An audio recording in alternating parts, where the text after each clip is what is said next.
집에 있는 쓰레기를 가져와서 정리해라고 하면 보좌관들이 국회에 와서 의원회관에서 막 분리수거를 했다라는 구체적인 진술도 폭로가 됐습니다. 저희 채널A의 단독 취재 내용부터 좀 정리를 해드리겠습니다. 함께 보시죠. 강선우 여가부 장관 후보자의 전 보좌관 A씨를 저희 채널A 취재 기자가 만났는데 이렇게 얘기했습니다. 자기 집에서 나온 쓰레기 담긴 박스를 들고 차에 탔다. 의원회관 도착해서 이 여가부 장관 후보자가 정리해라고 말하면 의원회관에서 분리수거를 했다라는 진술을 저희들이 들었습니다. 자, 강선우 후보자의 해명과 입장을 듣기 위해서 저희가 계속해서 연락을 취했지만 연락이 닿지 않았습니다. 일단 또 다른 보좌관이에요. 그러니까 집에 있는 변기 고쳤다라는 보좌관과는 다른 보좌관입니다. 자기 집에서 나온 집 쓰레기를 차에 태워서 의원회관에 도착해서 장관 후보자가 정리해라고 말하면 나는 거기서 분리수거를 했다라는 겁니다.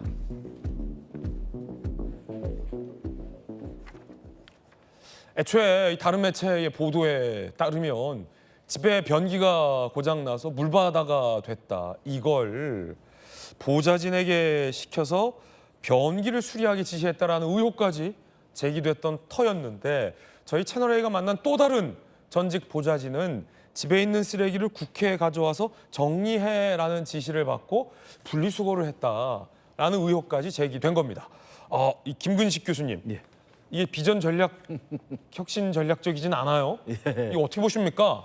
갑질 중에 갑질이죠. 지금 사실은 예전 같은 정말 민주화 되기 이전에 국회의원 하실 때 그때 보좌진한테는 저런 일을 시켰는지 모르겠지만 네네. 민주화 이후에 국회의원님들이 보좌진이라고 해서 저런 일 시켰다 그러면요. 사실은 이게 이제 늦게 드러나서 그렇죠. 당시에도 이런 일이 알려지면 사실은 문매를 피할 수가 없죠. 네. 이미 지금 이 강순우 후보자의 이 보좌진의 갑질 내용들은 일부 내용은 민주당 내에서도 진정이 좀 접수가 됐다는 것이고 그래요? 이미 몇 년 전에 그리고 SNS에 그 익명으로 게시판들이 있어요. 그러니까 보좌진들이 익명으로 올릴 수 있는 뭐 대나무 숲인가 뭐가 있는데 거기에도 이 비슷한 내용들이 계속 올라와 있었다는 겁니다. 예. 그러니까 있었던 사건들인데 차마 겁이 나서 말을 못했던 내용들인데 이제 후보자로 되니까 이제 인사청문회 앞두고 검증에 들어가서 이런 이야기들이 좀 나오고 있는 거거든요. 오늘 새롭게 제기된 의혹부터 좀 살펴보면 저희 채널A 기자가 강선우 장관 후보자의 전 보좌관을 만났는데 네. 그러니까 변기 수리했다는 보좌진과는 다른 보좌진이에요. 네네. 집에 있는 쓰레기, 집 쓰레기를 차에 태워서 국회 의원회관에 도착해서 정리해라는 지시를 받으면 정리해라는 지시는 쓰레기를 내가 분리수거하라는 뜻이었다라는 좀 뭐랄까 좀 충격적인 주장, 폭로인데 어떻게 보십니까 이 대목? 있을 수 없는 내용이죠. 쓰레기 분리수거는 제가 해야죠. 우리 와이프한테 시켜도 제가 혼납니다. 그렇죠. 그렇잖아요. 그렇죠. 이건 아들한테 시켜도 혼나는 거예요. 아빠가 해야 된다. 그럼요. 이거 남편이 해야 된다. 본인이 해야 되는 거예요. 본인이 해야 된다. 본인이 해야 되는 건데.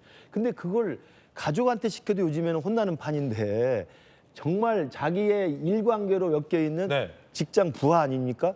그 상하관계에 있는 부하한테 저런 일을 시킨다는 것은 정말 있을 수 없는 갑질 중에 갑질이죠. 재활용 쓰레기 분리수거 집에서 누가 하세요? 저하고 와이프 갑니다 하면 대부분 와이프 갑니다. 근데 그렇군요. 들고 나가서 던지는 건 제가 하죠. 저는 그렇죠. 제가 해요. 그렇죠. 그러니까 분리수거 잘 할 줄을 몰라가지고 와이프가 해주시면 못한다고요? 왜 깊게 물어보겠어요? 알겠습니다. 어쨌든 밖에 나가면서 다 던지고 가거든요. 그러니까 저는 집안일도 이제는 부인이 해야 된다, 뭐 아들이 해야 된다, 자식이 해야 된다, 이게 안 되거든요. 본인이 해야 된다. 본인이 다 하는 게 지금 시대의 흐름인데 어떻게 집안에서 해야 될 일을 쓰레기에 담아가지고 봉투에 담아서 자기 보좌진에게 이거 좀 분리수거하라고 시킨다는 네. 것은 그리고 그런 일이 저렇게 자연스럽게 있었다는 것 자체가 그 당했던 보좌관은 얼마나 개인적인 모멸감과 모욕감을 느꼈겠습니까? 그거 하려고 국가공무원, 입법공무원으로 보좌진 하면서 국회에서 일한다는 자긍심을 느끼겠습니까? 정말 저는 그 한 개인에 대해서는 정말 큰 모욕이자 모멸을 줬다고 보고요. 있을 수 없는 일들이고 이게 사실이라고 한다면 저는 이 사실 하나만으로도 강선우 후보자는 국무회의 될 자격이 없다 이렇게 생각합니다. 네. 자, 사실 뭐 박정우 의원님 오늘 동료 의원 나오셨는데 동료 의원들이나 뭐 상대당 의원이나 아니면 취재 기자들에게도 강선우 의원이 평소에 굉장히 좀 뭐랄까 친절한 젠틀한 모습을 보여와서 이런 의혹들이 굉장히 좀 놀라운 측면도 있는데 지금 저희 어제 이 사실을 취재했던 취재 기자가 해명을 좀 듣기 위해서 연락을 해봤는데 이 뉴스 시작 전까지 연락이 좀 닿지는 않았어요. 그래서 이 집안에 있는 쓰레기를 의원회관으로 가져와서 보좌진에게 분리수거를 시켰다라는 의혹에 대한 강 후보자 해명은 없는데 우리 박정우 의원님께서 좀 뭐랄까요? 어떻게 보십니까? 이 의혹에 대해서 좀 설명을 해주신다면. 일단 요즘 장관하기 참 어렵다 이런 생각이 듭니다. 그렇군요. 예, 매체가 또 발달했고 또 기자분들도 많이 계시고 또 제보도 많기 때문에 이런 게 어려운데 잘못한 부분은 빨리 시인하는 게 우선 중요하죠. 그런데 네네. 청문회 앞두고 있으니까 청문회에 대한 준비를 하고 있을 거고 이때 청문회를 통해서 일괄적으로 사과하겠다 이런 생각인 것 같아요. 알아보지는 않았지만. 근데 일단 제가 그래도 동료 의원이니까 좀 변명을 한다면 네네. 그 맞벌이 부부 같아요. 둘 다 교수 출신이시고. 둘 다 교수 부부죠? 예, 그러니까 바쁘죠. 바쁘니까 대부분 남편이 하거나 부인이 하거나 이런 문제들인데 그거를 서로 미룰 수도 없고 바쁘다 보니까 새벽에 나와야 밤늦게 들어가는 게 국회의원 직업 아니겠어요? 그러니까 그러다 보니 빨리 일괄적으로 와서 좀 누가 좀 손이 대줘서 도와주면 좋겠다 그런 생각에서 한 것 같아요. 네. 근데 그게 사실이라면 좀 자제했어야 되는 문제죠. 바람직하진 않다. 네, 김문식 실장님 말씀대로 그런데 한편 이해한다면 바쁜 상황에서 그렇게 했겠다 싶고요. 또 한편 제가 알기로는 또 우리 강선우 후보자 가정이 또 자녀분이 이렇게 건강하지 않으신 분이 한 분 계세요. 네. 그분 또 자녀에 대한 돌봄 이런 것들도 굉장히 힘들거든요. 그래서 그런 거 하다 보니까 좀 저렇게 좀 도움을 누구한테 받았으면 하고 그렇게 했을 수도 있겠다 이런 생각이 듭니다. 그렇군요. 청문회를 통해서 좀 구체적인 해명은 더 들어봐야 될 것 같습니다. 그 변기 의혹도 있었죠. 이 변기 수리를 지시받았다라는 보좌진은 방금 이 쓰레기 정리해라는 지시를 받았다는 보좌진과는 다른 보좌진입니다. 지금 변기 문제 생기자 살펴보라 지시를 받고 가서 실제 변기 문제 해결했다라는 보좌관도 나왔고요. 또 다른 보좌관은요. 치킨 만두 먹고 남은 거 쓰레기 모이면 갖고 내려와. 군대에서도 시키지 않은 일을 시켰다. 집사처럼 연락하고 부렸다. 모욕적이다. 이 세 보좌진이 다 다른 보좌진입니다. 자, 이에 대한 강선우 후보자의 해명, 변기 수리 지시한 거 아니냐라는 의혹에 대한 해명, 이 해명은 지금 나와 있습니다. 함께 보시죠. 부인하고 있습니다. 가사도우미가 있어서 쓰레기 정리 집안일을 보좌진에게 시킬 필요가 없었다. 부인하는 겁니다. 변기와 관련해서 내가 집이 물바다가 됐다라고 일상적으로 말한 적은 있지만 수리를 시킨 적은 없다. 집이 물바다가 됐다라는 얘기를 듣고 보좌진이 가서 자기가 알아서 해결한 것 같다라는 취지예요. 라는 해명을 했습니다. 그런데 이 강선우 후보자의 해명을 듣고 그 보좌진이 당시 강선우 후보자와 나눴던 대화 내용을 공개를 했습니다. 그래서 저 해명이 거짓 해명이 아니냐라는 의혹이 추가됐습니다. 자, 당시 대화 녹취록을 SBS가 보도했는데요. 변기가 물이 심하게 새어 살펴봐 줘요 라고 지시를 했다라는 겁니다. 네, 수리 끝났습니다. 알았어요. 강선우 후보자의 해명과는 사뭇 다릅니다. 집이 물바다가 됐어라는 일상적인 내용을 했고 변기를 수리해달라는 지시를 안 했다라고 해명했지만 이 대화, 보좌진이 공개한 이 대화에서는 살펴보라라는 이른바 지시로 볼 수 있는 내용이 들어가 있다라는 것까지 공개가 돼서 해명도 거짓이 아니냐라는 거짓말 논란까지 추가가 됐습니다. 자, 우리 박정우 의원님도 중진 의원이시지만 주진 의원도 현역 의원이라 네. 저기 보좌진도 오셨는데 네. 이 보좌진에게 물어봐야 될 것 같은데 혹시 저 주진 의원 보좌진님 변기 수리 이런 거 지시받은 적 있어요? 없어요? 없어요? 이 지금 대화 내용까지 나와가지고 네. 주진 의원님 어떻게 봐야 되나요? 이제 갑질은 사실 한 번만 이루어지기 힘듭니다. 그러니까 어떤 행태 같은 거든 행위 습관인데 저도 첫 보도가 있었을 때 저게 과연 한 번일까라는 생각이 들었는데 어제 사실 채널A 보도로 그게 확인이 된 거죠. 반복적이고 여러 명에게 가해가 이루어졌고 그렇기 때문에 변명하기 힘들고 지금 이런 구도라고 생각하고요. 이게 지금 그 강선우 후보자의 문제가 더 국민들의 감정선을 건드리는 것은 이 특수관계잖아요. 그러니까 그 보좌진 같은 경우에는 고용 안정이 이루어지지 않거든요. 그러니까 저 절대적인 특수관계, 상하관계가 너무 뚜렷한 관계에서 자기 개인적인 특히 병기 수립 같은 것까지 시킴으로써 그 받은 보좌진이 오죽하면 본인이 그 같이 근무했던 의원인데 이 국면에서 스스로 인터뷰를 하겠습니까? 그만큼 본인이 모욕감을 느꼈다는 것이고요. 그리고 평소에 또 강선우 의원이 사회적 약자에 관련된 얘기를 많이 하고 그다음에 뭐 병원의 태움이라든지 이런 것들을 금지하는 법안까지 냈는데 이게 너무 이미지가 상반되다 보니까 이게 앞과 뒤가 다른 거 아니냐, 겉과 속이 다른 거 아니냐 이런 지금 모습이 너무 직관적으로 보여져요. 그러니까 이재명 대표 관련해서는 시위할 때 이부 자리를 정성스럽게 깔아주는 영상이 남아 있는데 또 반대로 또 저 녹취를 들어보면 병기 수리를 그냥 너무 당연하다는 듯이 시키지 않습니까? 그래서 저는 저 부분은 저 정도 녹취가 나왔으면 이게 한두 건이 아닐 거라고 생각이 되고요. 지금 5년간 또 46명의 보좌진이 바뀌었으니까 그 와중에 너무 비정상적이죠. 보좌진이 불과 TO가 8명밖에 안 되는데 거기 46명이 바뀌었다는 거는 거의 8, 9명이 1년마다 한 번씩 그냥 그 티슈처럼 뽑아 쓰고 버린다는 얘기거든요. 그러니까 그 자체의 고용 행태도 모욕적인데 그 원인에 들어가 보면 저런 갑질이 뒤에 숨어 있는 것이기 때문에 저는 이건 국민들이 용납하기 어려운 선을 이제 넘어섰다. 다른 장관 후보자도 아니고 사실은 여가부 장관 후보자인데 여가부 장관이라는 것은 뭐 남성과 여성뿐만 아니라 이 뭐랄까요? 이 사회적인 약자층에 대한 어떤 보호 업무를 주로 해야 할 장관 주무부처인데 적절하다고 보십니까? 그러니까 이게 장관 지금, 후보자로서? 그러니까 지금 교육부 장관이 표절한 게 문제가 되는 것처럼 이게 지금 업무 충돌이 바로 일어나는 거고요. 딱 직관적으로 한 말씀만 드리면은 보좌진 8명도 저렇게 통솔을 못해서 지금 상대방한테 모욕감을 주고 이런 상황인데 과연 여가부의 그 중요한 업무를 하는 많은 산하기관과 공무원들을 통솔할 수 있는 지금 현재 자격과 역량을 갖추고 있느냐. 인사청문 관점에서 그런 점을 말씀드리고 싶고요.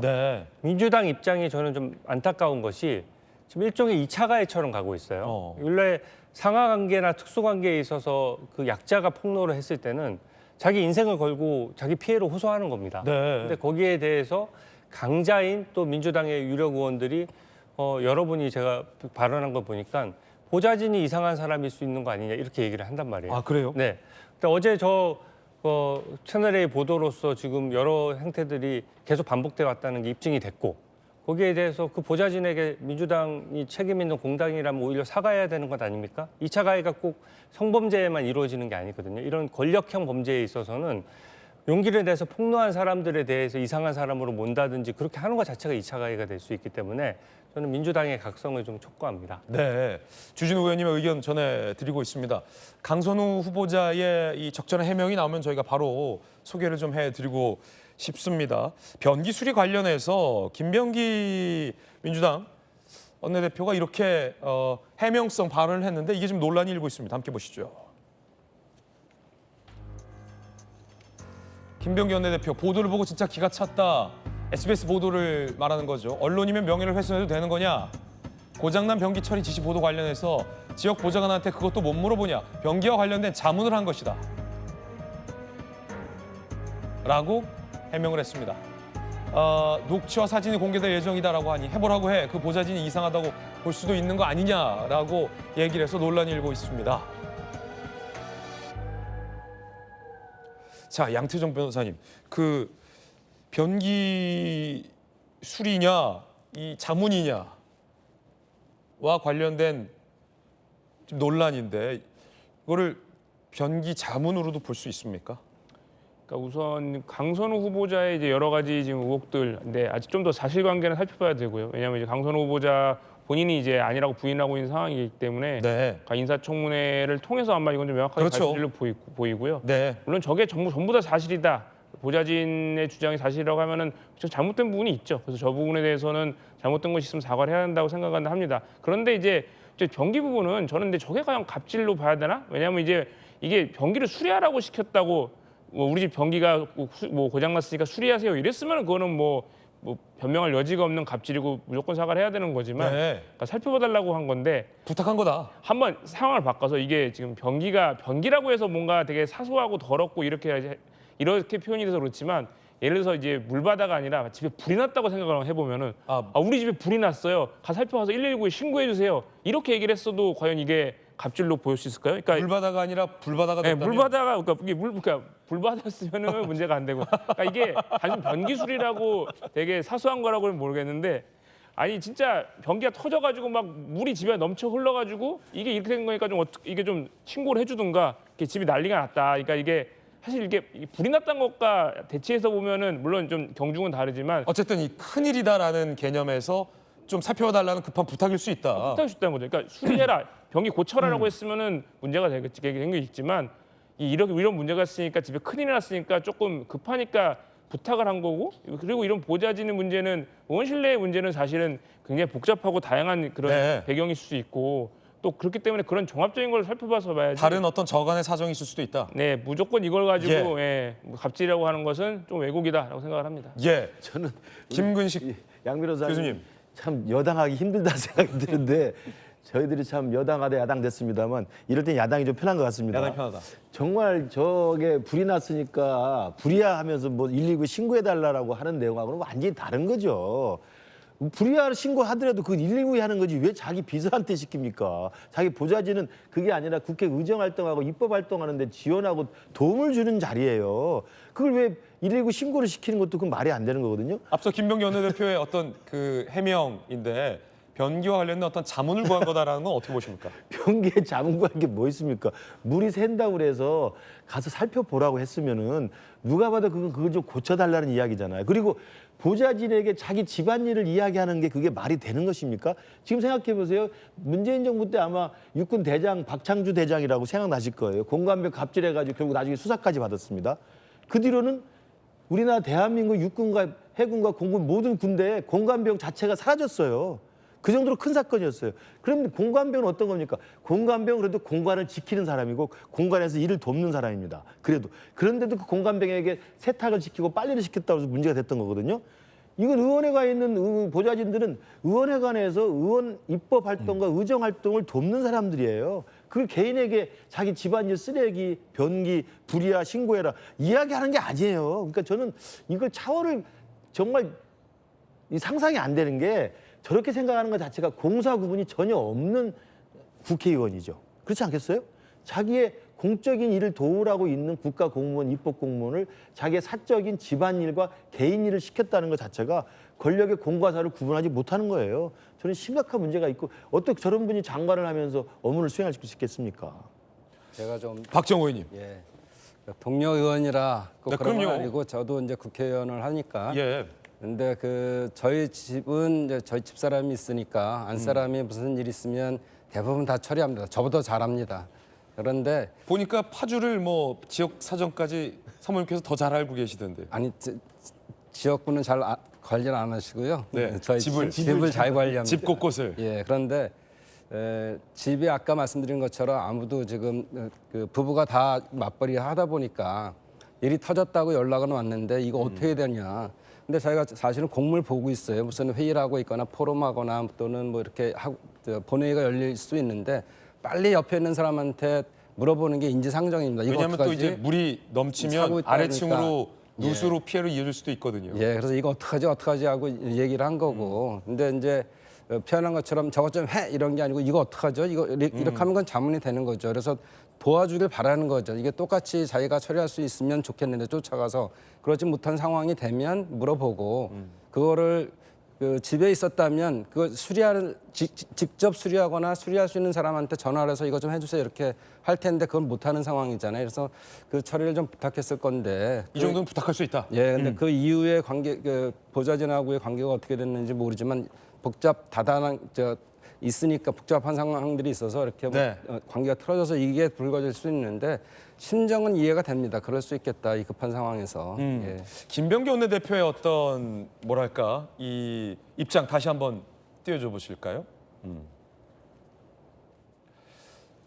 보도를 보고 기가 찼다. 언론이면 명예를 훼손해도 되는 거냐? 그 보좌진이 이상하다고 볼 수 있는 거 아니냐라는 어떤 뭐랄까 이 김병기 원내대표의 뭐 스탠스도 지금 논란인데 우리 박정우 의원님이나 양태정 변호사님 같은 경우는 선의로 좀 해명을 해주거나 어떤 다른 해석의 여지에 대해서 설명해 주는 것과 좀 달라서 네. 이 김병기 원내대표의 스탠스와 관련된 것도 논란이에요. 뭐 언론을 향해서 날선 발언이나 아니면 폭로를 한 보좌진에 대해서 공세를 하는 듯한 이런 입장 스탠스 어떻게 보세요, 주 의원님? 지금 저 김명기 원내대표의 발언은 어제 채널A 그 또 다른 갑질했다는 보도가 있기 전에 발언이에요. 네. 그러니까 그 당시에 첫 폭로가 나왔으니까 이제 저런 식의 반응을 한 것인데 지금 오히려 거짓 해명 논란이 예. 나오잖아요. 지금 저기 내용을 보면 무조건 이제 감싸기를 한 거예요. 그래서 첫 번째 보도 나왔을 때 아니 녹취 있다고 하는데 녹취 한번 공개해봐라라고 하니까 그 보좌진이 사실 피해 입은 보좌진 입장에서는 더 화가 나는 거죠. 그래서 사실은 이 녹취록이 공개된 거예요. 네, 녹취록을 실제 공개를 했습니다. 예. 근데 녹취록 내용 뭐 시청자분들도 어떻게 보셨습니까? 딱 들었을 때 너무나 당연해요. 그러니까 뭐 이게 처음 있는 일이어서 제가 뭐 이렇게 돼서 사정 설명이 없고 빨리 물이 새니까 가서 봐줘. 그 얘기가 거기 가서 보고 필요한 거 점검하고 수리하고 보좌진도 이게 일회성이 아니다 보니까 너무 당연하게 받아들이고 예를 들어 저 녹취록이 아 누구 보좌관 정말 미안한데 내가 가서 내가 해야 할 일인데 집에 사람은 없고 아래층도 피해도 있을 수 있고 내가 지금 이 공무 때문에 그런데 너무 미안한데 이번 한 번만 혹시 가서 관리실에 신고 좀 해줄 수 있나요? 이런 게 아니라 네, 굉장히 정중하고 뭐 예를 들어 일회성이면서 양해를 구하는 말이 있으면 사실 이웃들 간에도 도와줄 수 있는 거거든요. 네네. 근데 저게 너무나 저 말투 자체로 지시형이고 또 반복적으로 시행됐다는 걸 알 수가 있어요. 벌써 보좌진만 해도 3명이지 않습니까? 예. 그러니까 쓰레기 같은 것도 사실은 쓰레기는 더 할 말이 없죠. 차에 들고 와서 굳이 차에 실을 시간에 그냥 그 잠깐 1, 2분이면 가서 그냥 그 분리수거 하면 되잖아요. 근데 그것을 본인이 그 약간 지저분한 거 건드리기 싫어가지고 그 쓰레기를 아예 차에 가져와서 그 보좌진한테 맡겨서 국회까지 들고 와서 보좌진이 분리수거하게 한다? 그 보좌진 월급 누가 줍니까? 개인적으로 월급 줘가지고 그냥 쓰는 거면 그래도 갑질이란 말이 나올 판에 국민의 혈세로 국민이 세금 줘서 고용돼 있는 보좌진을 공적인 업무에 쓰지 않고서 이렇게 사적인 업무를 썼다는 것은 국민 혈세를 뺏어간 측면도 있는 거거든요. 거기에 대해서 반성하지 않고 민주당 전체에서 마치 뭐 병기 관련된 자문을 했다? 그러니까 그럼 민주당은 이제 무슨 병기 자문관 같은 걸 만들어 가지고 이제는 전체적으로 자문하는 역할도 국민 월급 주고 당에 만들 겁니까? 이거 사실 말이 안 되잖아요. 그리고 그 전문성이 있는 것도 아닌데. 그래서 저는 이런 행태는 이거는 민주당도 앞장서서 근절해야 되는 민주당이 평소에 가장 주장하는 부분이잖아요. 저는 동의합니다. 사회적 약자에 대해서 저희가 좀 더 보살피고 거기에 대해서 더 세밀하게 살펴야죠.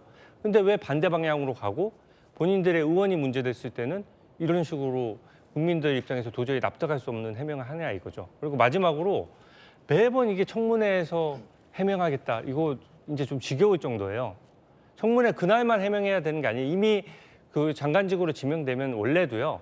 이게 언론에서 언론에서 검증이 시작되는 겁니다. 그러면 언론 검증에 대해서 성실하게 답변하고 사과할 건 사과하고 해야 되는데 할 말이 없으니까 전부 다 청문회 그 날짜로 미뤄가지고 모아서 사과하겠다? 그럼 잘못을 많이 할수록 그럼 한 번에 사과하고 한 번 퉁치고 넘어가면 되는 겁니까? 그러니까 저는 그런 면에서 좀 민주당이 진짜 이번에 각성해야 된다고 생각해요. 국민의힘뿐만 아니라 이 개혁신당에서도 강한 비판의 메시지가 나왔습니다. 여왕 뭐 얘기까지 나왔는데 들어보시죠. 강선우 후보자가 5년간 40여 명이 넘는 보좌진을 교체했다고 합니다. 그런데 집에서 강선우 후보자가 쓰레기 상자를 들고 나서 보좌진에게 이것을 버리라고 했다 합니다. 또 집에 변기가 고장나자 보좌진에게 직접 와서 살펴보라고 했다고도 합니다. 이 갑질 의혹이 사실이라면 장관 자격이 없는 것은 당연하고 국회의원 자격도 없다고 생각합니다. 갑질이라는 표현도 부족합니다. 보좌진을 몸종처럼 쓴 것입니다. 대한민국에서 보좌진을 몸종이라고 생각하는 정신나간 여왕 코스프레하는 국회의원을 장관으로 쓸 수는 없습니다. 이재명 대통령은 즉각 강선우 후보자의 지명을 철회하십시오. 강선우 후보자는 피해를 입은 전 보좌진과 국민 앞에 사과하고 사퇴하십시오. 자, 야당은 강선우 장관 후보자 의혹에 대해서 강한 비판을 이어가고 있습니다.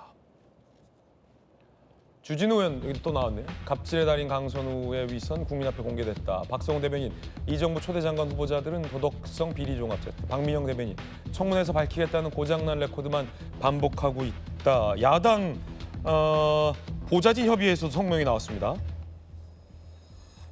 보좌진들의 협의체죠. 의혹이 사실이라면 명백한 권양 남용이자 직장 내 갑질이다. 갑질 근절 약자 보호 외치면서 뒤로는 직원을 집사처럼 부려먹은 양두구육 행태다라고 보좌진 협의회 성명도 나온 상황입니다. 자, 여기에 2020년, 21년인가요? 강선우 의원이 국회의원에 처음 입문한 게 21대 국회니까 2020년이죠. 2020년이죠. 5년 동안 보좌진을 46번 교체했다라는 것도 함께 맞물릴 논란입니다. 2020년에서 올해까지 보좌진 총 51명 임용, 46명이 면직 처리, 20대 의원실 평균의 3배 수치, 유독 보좌진 교체가 잦아 다른 의원실에서도 의아해했다라는 얘기도 나옵니다. 갑질 의혹과 맞물려서 잦은 보좌진 교체로 이어진 건 아니냐라는 의혹이에요. 자, 이에 대한 해명도 나왔습니다. 청문회 때 소명하겠다라는 거고요. 사무처에선 개인별 직급 변동 내역이 포함해서 동일인이 중복될 수 있다. 그러니까 보좌진 면직 후 동일인을 재채용하는. 하지만 그렇다고 해도 너무 많다라는 부분은 명확히 해명은 안 되고 있어서 자, 박정우 의원님, 이게 청문회에서 한 번에 다 해명이 될지 모르겠습니다만 강선우 장관 후보자 본인을 위해서라도 해명할 수 있는 부분들은 해명하고 해결하고 가는 게 좀 더 낫지 않나, 국민적 의혹 해소 차원에서 이런 생각도 좀 드는데 어떻게 보십니까, 이 대목? 네, 두 가지 방식이죠. 이제 청문회 때 그 의혹을 충분히 풀 수 있어서 그때 하겠다는 게 있고, 네네. 또 일반적으로 잘못한 게 있으면은 빨리 사고를 하면 게 커지진 않습니다. 네. 그런 데 있어서의 대처가 좀 부족했을 수도 있고, 이런 두 가지인데요. 그 보좌진이 자주 면직됐다 이런 부분들은 저도 좀 살펴봐야 되겠지만, 예. 이런 경우가 있습니다. 첫째로는 보니까 2020년도에 처음 됐을 때 4급 보좌관이 이제 그만두면서 5급도 면직됐는데 그 5급이 다른 데로 가거나 아예 이직된 게 아니고 결과적으로는 4급이 됐어요. 그러니까 지금 이 경우에는 승진을 하게 되면, 그렇게 되면은 5급이 4급이 됐기 때문에 전체적으로 다 같이 7급이 다시 또 5급짜리로 내려올 수도 있고 이렇게 되거든요. 그렇기 때문에 그건 다시 중복이 됐나 살펴봐야 되고, 그리고 우리 강선우 의원이 사실은 일을 많이 했습니다. 그래서 그동안에 6년, 5년 반 정도에 얼마나 많은 일을 했나 봤더니 보직 맡은 게 페이지로 네이버에 보니까 9페이지예요. 저도 이제 10년째 돼가는데 5페이지밖에 안 되거든요. 그러니까 이렇게 상임위를 옮기거나 또는 보직을 맡았을 때 그 보직을 잘할 수 있는 보좌관을 쓰거든요. 그래서 그럴 수 있다, 이런 표현을 좀 드리고, 또 그다음에 본인들이 자기 직급이 정치에 저희 의원실이나 다른 의원실 같은 경우에는 대략 거꾸로 너무 오래 있어요. 그러다 보니까 승진이 안 되니까 이 친구들이 다른 의원실로 가면서 승진하고 이런 경우들도 있거든요. 그래서 그런 것들까지도 같이 살펴봐야 된다, 이런 말씀을 좀 드리고, 네. 저희가 20대 때인가 우리 안철수 의원께서도 그때 많은 보좌진 교체에 있어서 한번 얘기가 됐었죠. 그때도 그 이후로 이런 것도 보좌진 교체가 많으면 안 되겠구나, 이런 생각들은 저는 했는데, 일을 하려는 욕심에 의해서 또 그랬을 수도 있는데, 하여간 제가 아까 말씀드린 것처럼의 승진의 경우에 있어서 이렇게 이동이 되는 것까지가 중복 카운트 됐을 수도 있다, 이런 말씀을 좀 드릴 수 있습니다. 충분히 이제 내부 승진은 면직한 이후 거니까요. 이제 재채용이라 중복 카운트가 될 수 있을 것 같아요. 예. 근데 이제 46차례 이 면직이잖아요. 이게 내부 승진이냐, 아니면 앞서 얘기했던 보좌진 갑질 의혹 때문에 혹은 이걸 교체한 거냐, 이 부분이 좀 명쾌하게 구분돼야 될 것 같은데, 주진우 의원님. 네, 제가 한 말씀만 드리면요. 저는 이 갑질 논란이 숫자로 표현된 거라고 봅니다. 아까 말씀드렸던 대로 승진 때문에 중복 카운트된 게 일부 있을 거예요. 근데 그것은 좀 일종의 물타기로 그렇게 변명을 하는 거고요.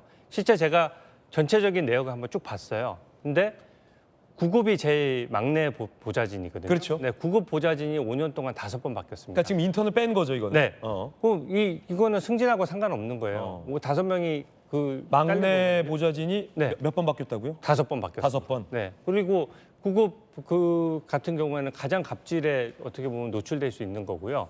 4급 보좌관이 이제 제일 선임인데 선임이죠. 4급 보좌관은 14명이 바뀌었어요. 그러니까 5년간 14명이 바뀌었다면 4급 보좌관이 2명씩인데 1년 지금 의원실 내에 8명이 있잖아요, 보좌진 분들이. 네, 네. 그중에 이제 이른바 이제 수석 네. 보좌관이 4급. 네. 4급 인데 보좌관이고 4급 보좌관이 핵심이죠, 사실은. 사실은 이 의원이 계시고 그 옆에 보좌진들이 계시면 그 스태프들, 네. 보좌진을 이끄는 이 수석 보좌관이 4급 보좌관인데 네, 일종의 관리자라고 할 수 있어요. 14번 면직이 됐다. 네, 14번 면직이 됐다는 얘기는 뭐냐면 4급 보좌관이 2명 있는데 1년에 3명씩 바뀌었다는 얘기입니다.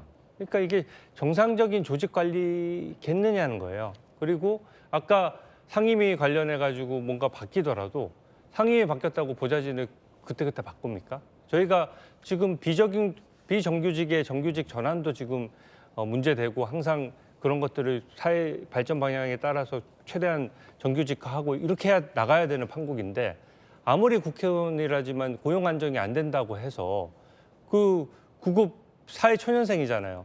갑자기 자르면 그분은 어떻게 사회에서 다시 적응을 합니까? 그리고 4급 보좌관 정도 되면 다 가족이 있고 그 한참 애들 교육시키고 그럴 나이들이거든요. 나이들이 많죠. 네. 수석 보좌관들. 네, 수석 보좌관들은 그러니까 40~50대가 주력이에요. 특히 40대가 주력이거든요.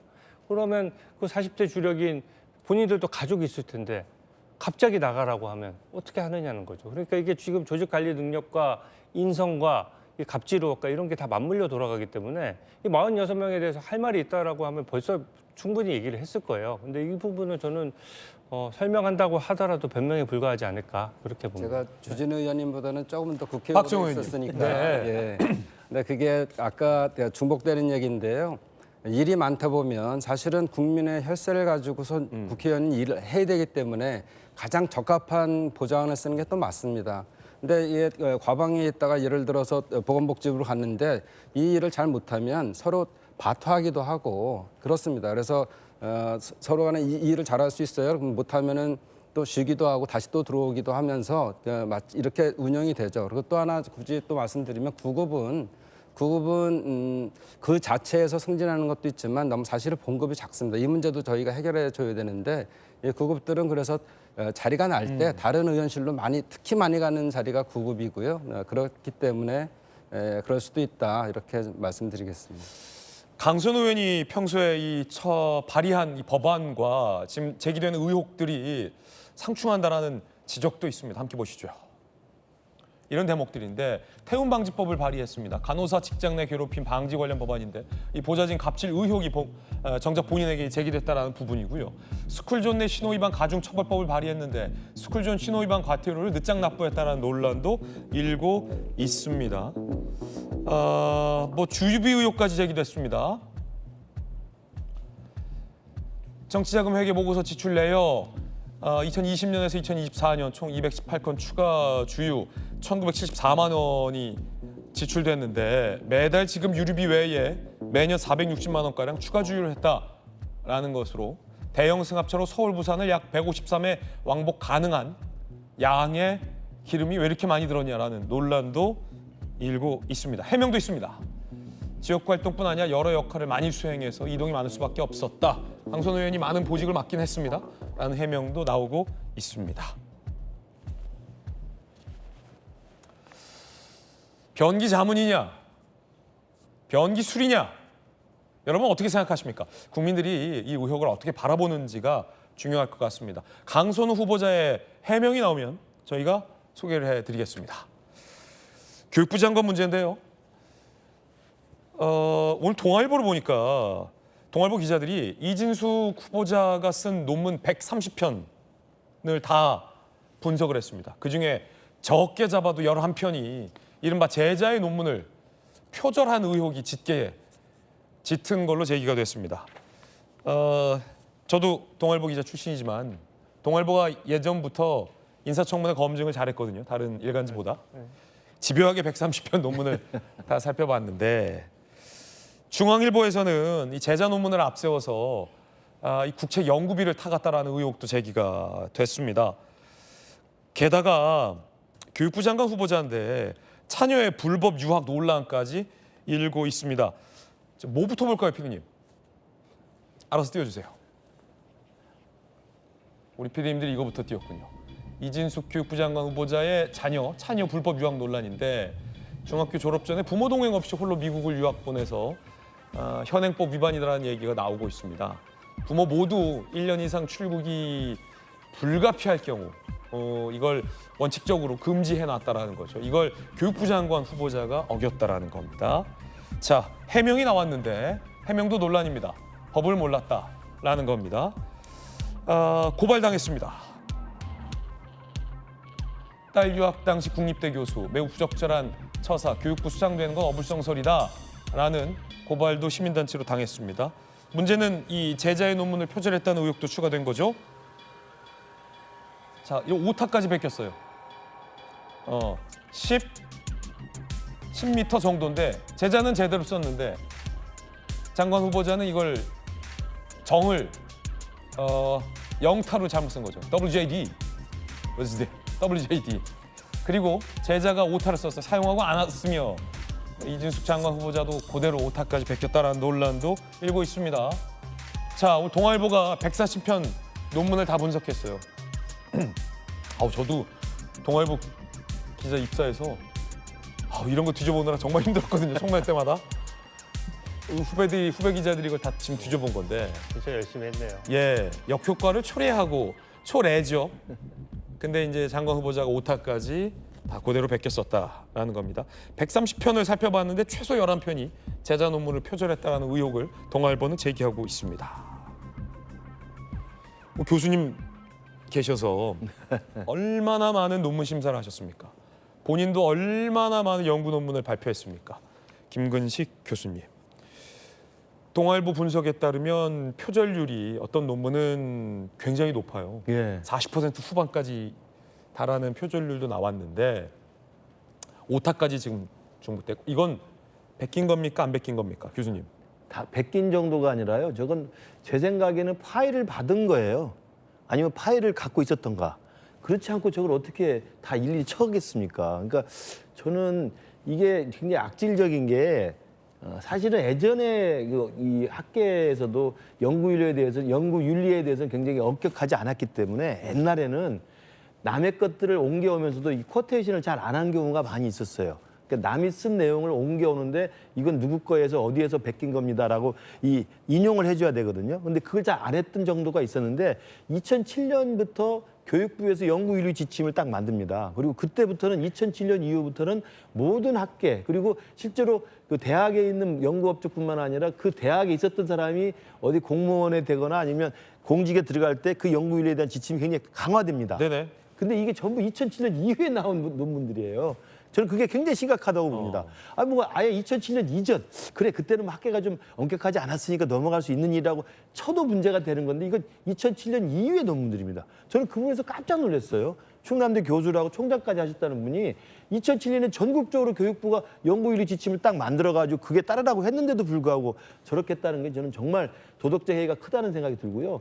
두 번째는 아까 말씀드린 것처럼 저게 오타까지 옮겼었다는 것은 그걸 자기가 쳐 넣는 정성조차도 없었다고 봅니다. 저는 그냥 파일을 받아서 복사해서 붙인 거죠. 저는 그렇게 볼 수밖에 없는 상황이고 더 악질적인 것은 저렇게 해서 또 연구비까지 받았다는 또 의혹도 제기가 되고 있어요. 오늘 또 중앙일보가 썼는데 네. 그 내용 함께 보시죠. 보면서 김근식 교수님 이야기 한번 들어보겠습니다.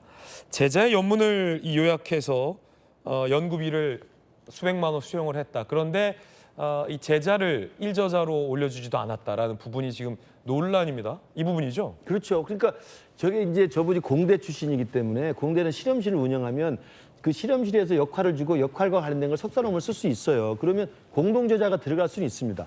근데 저분이 하는 것을 보면 저렇게 똑같은 걸 복사해서 붙여놓고 오타까지 그대로 베껴 쓰면서 돈까지 탔었는데 그 제자 이름을 안 썼다는 거 아닙니까? 이건 너무나 말이 안 되는 이야기예요. 그러니까 저는 이공계 쪽에 있을 수 있는 협업의 산물이라고 교신저자? 교신저자로 썼다는 거죠. 변명을 하더라도 있을 수 없는 일이라는 것이고요. 두 번째로는 저분이 교육부 장관이기 때문에 이건 단순한 사건이 아니라는 겁니다. 그러니까 아까 강선우 후보자가 여가부 장관이니까 이게 심각한 사건이 갑질이듯이 교육부 장관 후보자인데 교육의 가장 근본인 남의 걸 표절해서 옮기고 그대로 베꼈었다는 도덕적 논란에 있으면요. 교육부 수장을 할 수가 없죠. 그다음에 자녀 유학도 마찬가지죠. 교육과 관련돼서 교육의 지침을 법을 어긴 거 아닙니까? 그리고 서울대를 10개를 거점을 만들겠다고 해서 발탁이 됐다는 분이라는데 자기 딸 둘은 다 조기 유학시켜가지고 미국 대학 보낸 거 아닙니까? 그러면서 무슨 국내 거점 대학 만들고 서울대 10개 대학을 만듭니까? 말이 안 되는 이야기예요. 그러니까 저는 이런 이야기까지 들었습니다. 농담 삼아서 저분은 아마 다른 국무위원 후보자들을 방어해 주려고 아마 희생양으로 선택한 게 아닌가라는 우스갯소리까지 나와요. 저분은 어차피 이제 버리는 카드로 쓰고 나머지를 그냥 지키고 가겠다. 저는 그런 이야기까지 민주당 내에서 나올 정도면 저는 저분을 누가 추천했는지 정말 알고 싶어요. 있을 수 없는 저는 후보자라고 생각합니다. 양태균 변호사님. 그러니까 우선 뭐 저런 논문 표절 의혹이 있는 부분, 그러니까 조금 더 세심하고 면밀하게 저렇게 약간 중복되거나 이제 표절 의혹이 없도록 하는 게 사실 바람직하죠. 그래서 저런 면에서는 좀 아쉽다고 생각을 하고요. 이제 이진숙 후보자 입장에서 조금 이제 뭐 변명을 해보자면 이진숙 후보자가 이제 건축 쪽, 이제 건축공학과 아마 교수인데 이제 건설이나 이 건축 쪽은 이제 혼자서 연구하고 논문 쓰는 경우가 많지 않습니다. 왜냐하면 대부분 대형 프로젝트 수주를 해서 그 혼자 팀으로 보통 이루어지고 그 과정에서 실험이나 연구 용역 같은 게 이제 같이 이제 팀 단위로 이루어지기 때문에 다 그 과정에서 이제 구체적인 수치값이나 용역 그리고 결과값이 많이 중복될 수밖에 없고 그래서 그 지금 나온 제자의 논문과 이제 후보자 본인의 논문에 거의 같은 실험을 데이터로 했기 때문에 아마 그런 부분에 있어서는 저런 식의 중복 때문에 있을 수 있는 것 같고요. 다만 이제 뭐 저렇게 오타라든가 뭐 저런까지 한 것은 저건 당연히 표절의 문제가 있죠. 그러니까 저런 부분에 있어서는 이인숙 후보자가 그러니까 빨리 본인이 조금 더 세심하고 면밀하지 살피지 못했다는 거에 대해서는 좀 사과하거나 할 거는 털 건 털어야 된다고 생각을 하고요. 다만 이 자리가 지금 뭐 학자로서 그 검증하는 자리가 아니라 이제 교육 정책을 이끌어 나가고 이제 이재용 정부에 맞는 이제 좀 선진적인 교육 정책이나 교육 그런 방향을 설계할 수 있는 그런 이제 공직 후보자로서 이제 인사청문회이기 때문에 오히려 그런 면 정책이라든가 그런 이제 어떤 이제 비전을 갖고 있는지 그 점에 대한 조금 인사청문회가 집중되기를 바랍니다. 네, 청문회에서 해당 장관 후보자들의 해명을 좀 더 들어보겠습니다.